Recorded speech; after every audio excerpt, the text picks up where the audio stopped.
بسم الله اسبوعا oo ka tirsan bisha November waxaa dunida oo dhan ay u dabaaldegaysaa isbuuca loo yaqaano antibiotic awareness week oo macnaheedu yahay adkeysiga jeermiska bakteeriyadu u leeyahay la qabsiga daawooyinka qalajiyaasha sanadkii 2015 shirkii 68aad ee golaha caafimaadka adduunka waxaa laga dhawaaqay qorshe loo yaqaano Global Action Plan on Antimicrobial Resistance kaasoo looga gol lahaa in lagu abuuro wacyigelin iyo baraarujin fara badan oo laga sameynayo la qabsiga xooggan ee dunida hadda ku sameynayaan daawooyinka qalajiyaasha bishan isbuuceedan waxaa loo qorsheeyay san walba in loo dabaaldego isbuuca la qabsiga qalajiyaasha sidaas awgeed waxaa hal qof kaligiis kama hortagi karo si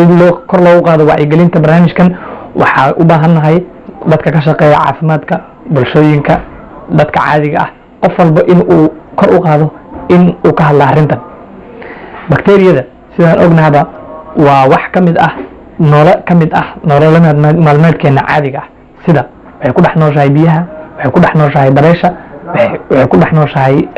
maqaarkeena ayay ku kor nooshahay sidaas awgeed waxaan u baahannahay inaan u isticmaalno antibiotiga caabuqa ama infectionka uu keento kaliya bakteeriyada uma isticmaalno antibiotiga viruska caabuqa uu keeno uma isticmaalno sidaas awgeed waxaan baraarujinaynaa bulshada Soomaaliyeed iyo qof walba oo ka shaqeeya caafimaadka yaanan xad dhaaf loo isticmaalin antibiotiga